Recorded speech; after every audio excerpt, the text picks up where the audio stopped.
কত শত দিন কেটে যায় রাত্রি অগণিত, বাবা মায়ের কষ্ট সে তো নয় তো ভোলার মতো। কত শত দিন কেটে যায় রাত্রি অগণিত, বাবা মায়ের কষ্ট সে তো নয় তো ভোলার মতো।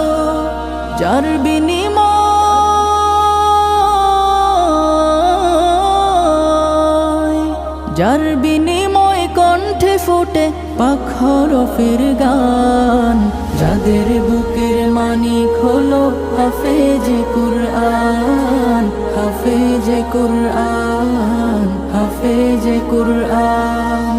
হাফেজ হতে গুরুজনের ত্যাগের নজরানা, চিরজীবন রাখবো স্মরণ।